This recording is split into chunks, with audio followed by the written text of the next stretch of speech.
My Uncle David was an eccentric man. That's not code to say he was some kind of deviant. In fact, he was a pleasant and caring man for most of his life.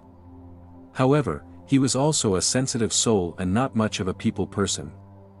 David never got married or had children. He lived alone his whole life and worked a dull job in the civil service. Yes, David was definitely an introvert and may have been on the spectrum, but he kept himself to himself and indulged in his unusual hobbies, some of which became obsessions that I guess that's why he bought the model village. For those of you unfamiliar with the concept, a model or miniature village is an attraction closely associated with the English countryside, although there are few left in existence in the 21st century. Some date back to the 19th century, but their popularity peaked from the 1930s to 1950s.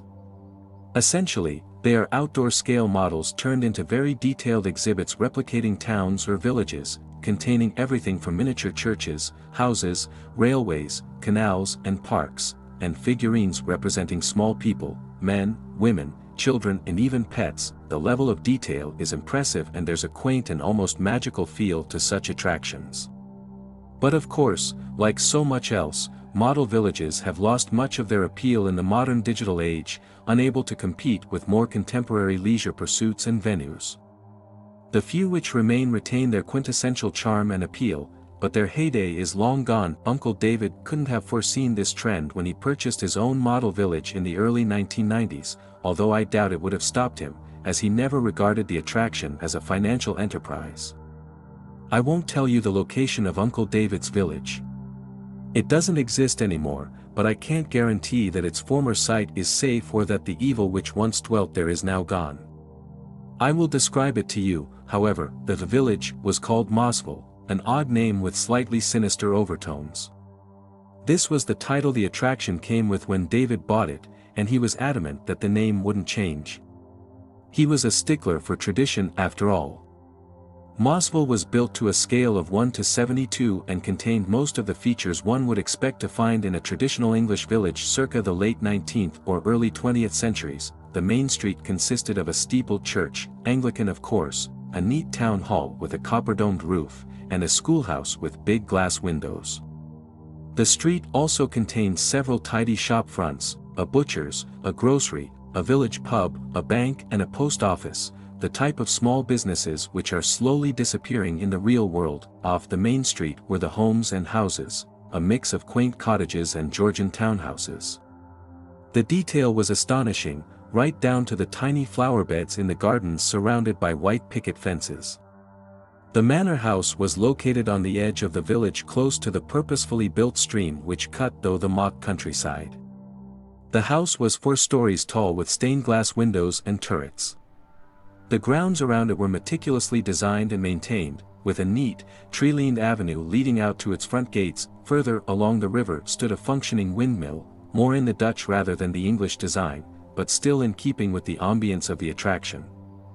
The final feature of note was the railway station to the south of the village, a long platform and red brick station house with an old steam locomotive that permanently sat on the rails, its adjoined carriages divided into first, second and third class, and then there were the figurines, the tiny villagers who populated Mossville.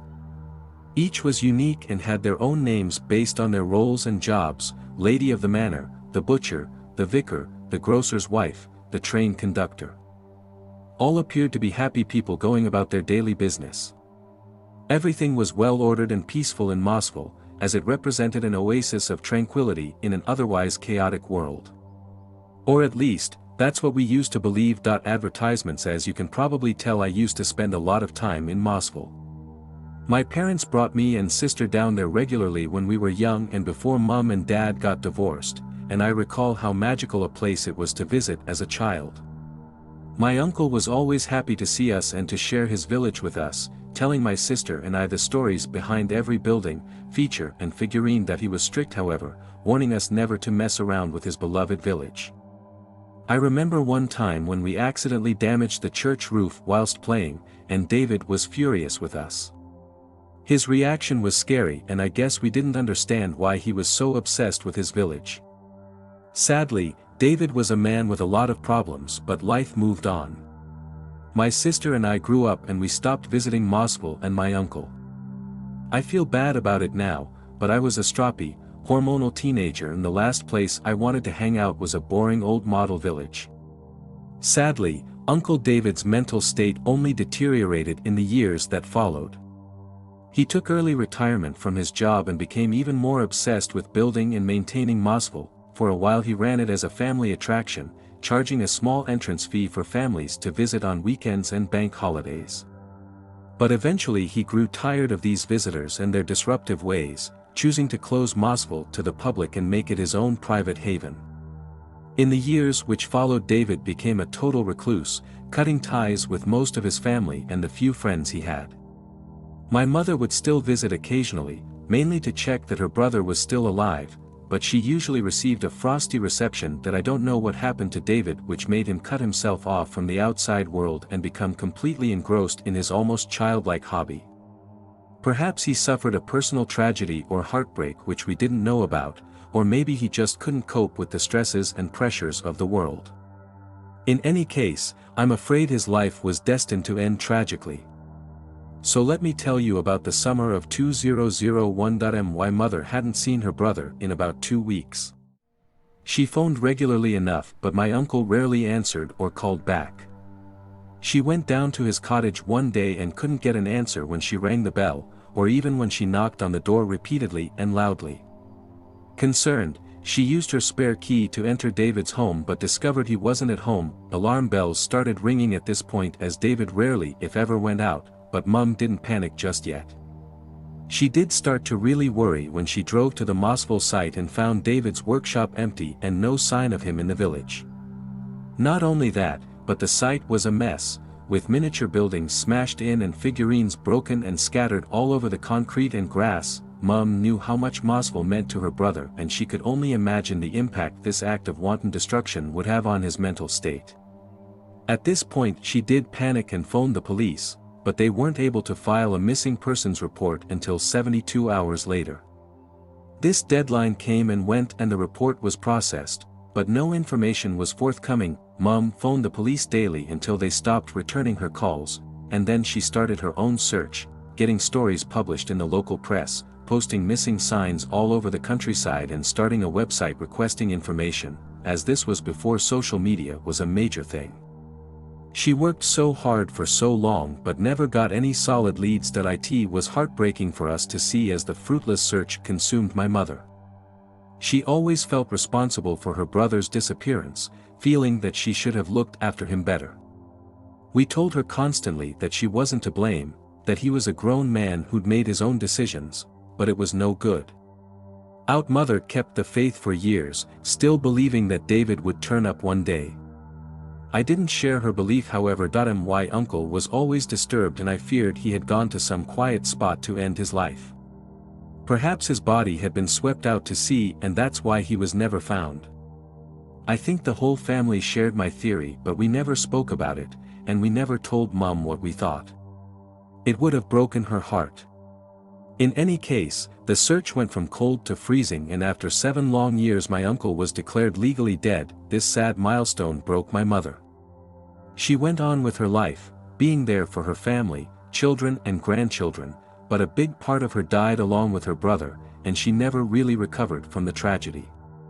I think it surprised us all when we discovered that David had written a will, and he'd left all his possessions and assets to my sister and I, including his beloved model village. My sister had just had a newborn and so had no time to deal with this mess, and I couldn't ask our mother for help as it was still too raw for her. So, I took on the task of dealing with my late uncle's estate. The plan was to sell up and split the money. There really wasn't any other practical option. David's cottage was in a bit of a state after all those years, but I knew some renovation work would fix it up nicely, and with the housing market the way it was we could sell for a good price. Mossville was a different kettle of fish, however. There was little to no prospect of selling it as a going concern. The market for model villages in the modern world is almost non-existent for the reasons previously explained, and besides, the site was a mess. My best bet was to sell the land off for development, but first I needed to get the site appraised and valued, with due consideration given to planning permission and other issues that I made my initial visit to get the lay of the land. I'll admit to feeling trepidation on the drive down to the Mossville site as all the old memories came flooding back. We'd had good times there during our childhood, but I kept recalling how Uncle David had raged with us when we accidentally damaged the church roof, and the terrible sadness my mum carried with her after his disappearance. Unfortunately, my mood only darkened when I reached the site. The glory days of Mossville were clearly long gone. The once immaculately maintained streets, houses and figurines were now an awful mess. Everything was smashed up to hell or worn down by years of exposure to the elements. The village was fenced off, but the vandals had got in anyway, tagging the site with graffiti and adding to the destruction that I'll admit to having tears in my eyes as I surveyed the damage. It was tragic to see this once idyllic place reduced to such a terrible state. But there was something else too. I've never been much of a believer in the spiritual world, but something struck me as I walked through the ruined model village. I experienced a nearly crippling depression, a terrible sadness which went well beyond what I should be feeling. It was as if this once magical place had assumed a dark aura, one of tragedy and death which threatened to consume anyone who walked these grounds. That I should have listened to my instincts, but of course I didn't. Instead, I told myself that my emotions had gotten the better of me and I needed to pull myself together. I had a job to do, however unpleasant it may be, and so I got to work with clearing the site. This is where my story takes a bizarre and dark twist.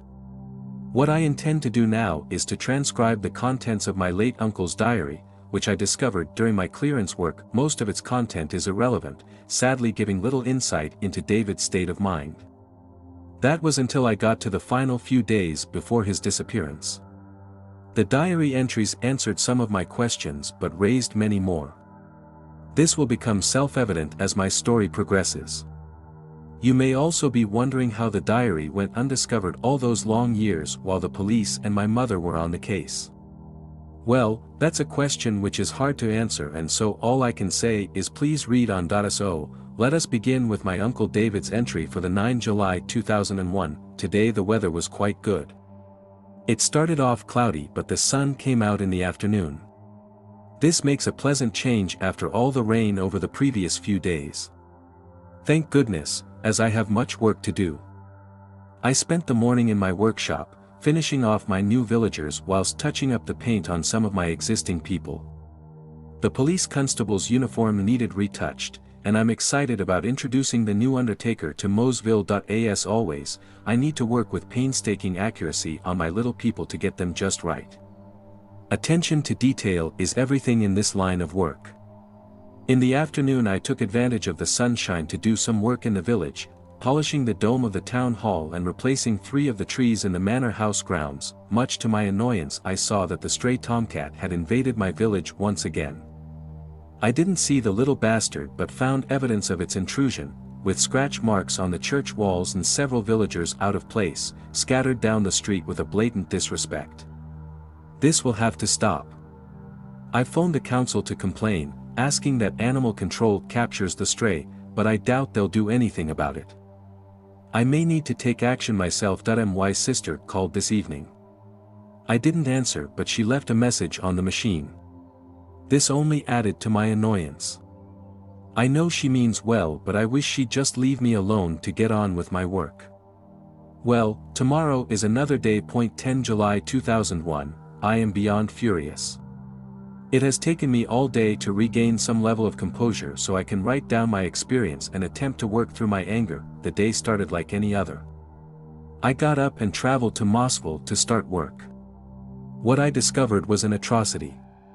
Someone, or probably multiple persons, had broken in during the night and proceeded to wreak devastation in an act of pure barbarism.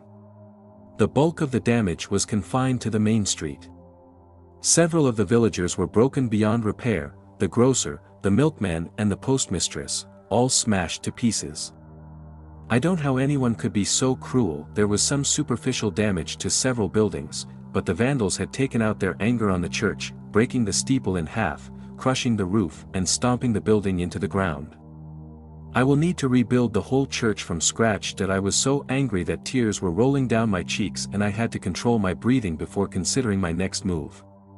Once I calmed down somewhat, I phoned the police to report this act of wanton destruction. Sadly, this only added to my anger.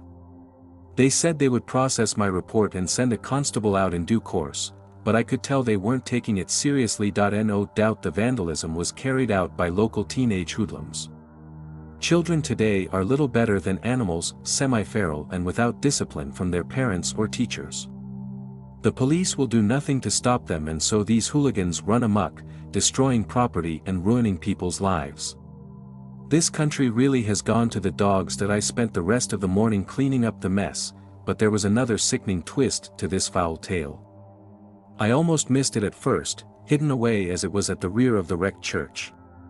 When I saw it, my heart froze for a second and I believe I suffered a moment of genuine terror. The figurine was built to the same scale as my villagers, 1:72, meaning it was only an inch tall. I knew straight away that it wasn't one of mine. After recovering from my initial shock, I got down on my hands and knees to examine the miniature in closer detail. What I saw was a grim reaper, a sinister figure dressed in a dark robe down to his feet and with a hood covering his head. The figure had no face but did carry a scythe almost as tall as he was, its blade made from an actual tiny razor. Advertisements. I found the figurine repulsive and would never have such an ugly miniature in my village. But this raised the disturbing question of who had left the figure, and why. I began to doubt my initial theory in that moment, thinking this was too sophisticated a trick for teenage hoodlums. Perhaps this is the act of a rival model villager, jealous at my creation. I took the Grim Reaper figurine back to my workshop to examine it more closely. I examined it under my magnifying glass, impressed by the precision its maker had used. This was clearly the work of a professional. There was something very disconcerting about the miniature though, a creepy feeling that I couldn't quite explain, but things only got weirder.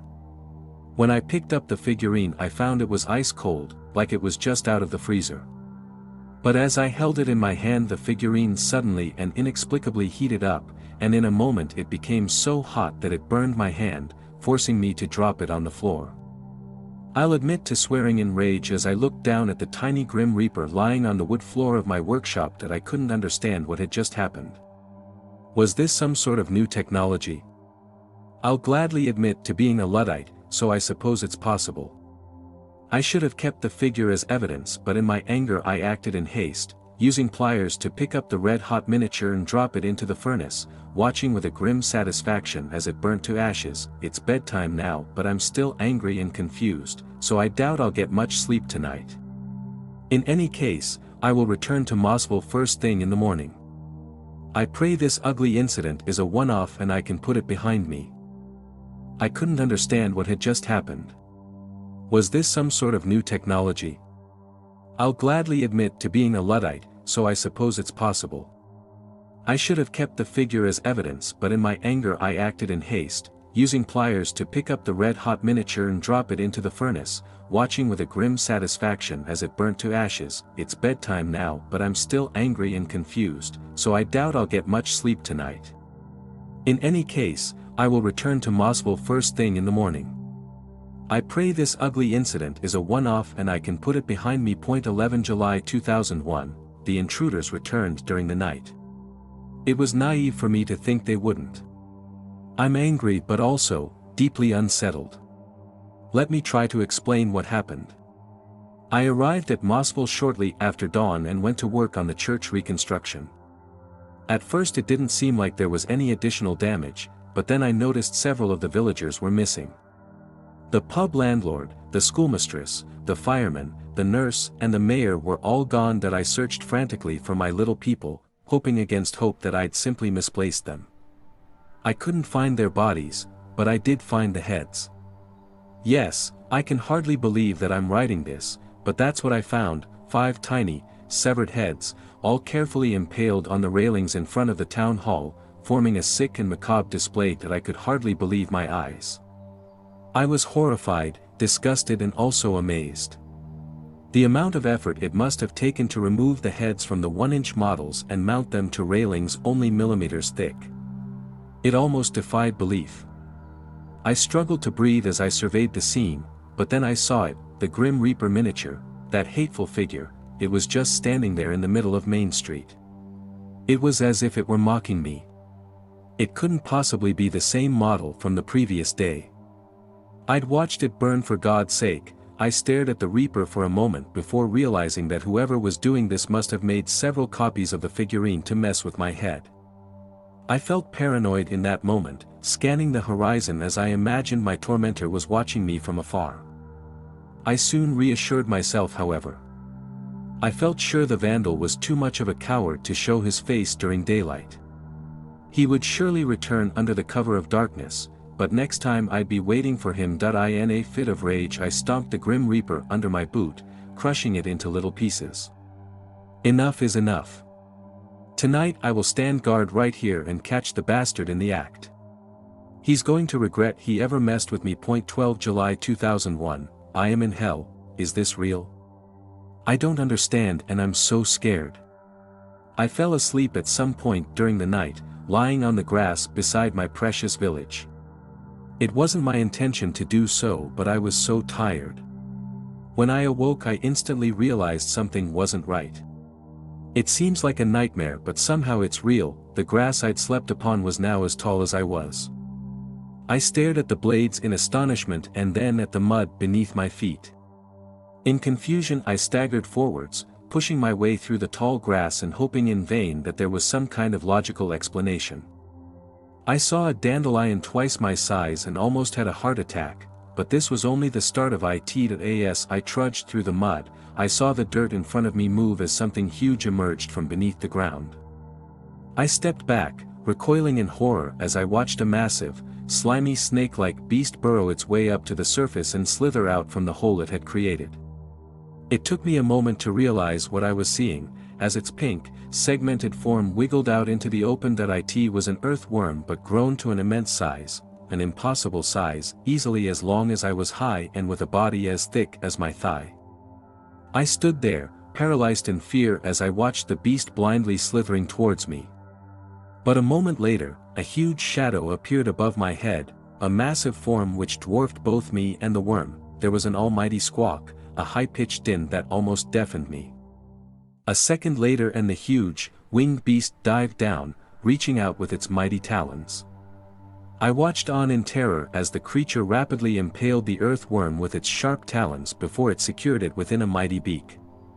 The winged beast squawked again as it flapped its vast wings and ascended back into the blue skies. I looked up as my unlikely savior flew away and was once again astonished to recognize the black, brown and white feathers of the monster bird, which I realized was nothing more than a common garden sparrow. I broke in that moment, still not understanding but knowing I was in grave danger. I sprinted for so long, cutting my way through the tall blades of grass and the giant wildflowers. Eventually I reached the edge of the grassland and found myself walking on hard concrete. I stopped and looked ahead, and then I saw it, Mossville, my miniature village, except it wasn't miniature anymore. The scale was 1-to-1. The town hall towered above me and the wrecked church stood in front of me, and the villagers were equal to my own height. My tired brain struggled to comprehend the terrifying implications, and the answer was as obvious as it was impossible. Mossville hadn't magically grown to full size overnight, but instead I'd been shrunk. Inexplicably I was now a mere inch tall, potential prey to insects and small birds, and with nothing but the clothes on my back and the diary I carried with me, which has also been shrunken to a proportionally small size. Advertisements. What's more, I was trapped in my own creation, a resident of my miniature village and entirely cut off from the real world. I tried to control my panic as I slowly walked along the main street that I'd so carefully built and maintained over all these years. I was certainly frightened by this inexplicable development, but also exhilarated at seeing my beloved Mossville in a way I'd never thought possible in my wildest dreams. But my boyish fascination didn't last, as soon I had a new threat to deal with. I heard a familiar sound, a foul hissing amplified 100-fold. When I looked up I saw the beast, a leviathan to me in my reduced form. It was the black tomcat, the stray which had caused me trouble over the last few weeks. I'd been able to see the feline off easily enough when I was a 6-foot-tall man, but now the small cat was as big as a T-Rex in comparison to my puny size that it stood at the far end of the village, its hungry green eyes glaring at me like I was nothing more than a kitty treat.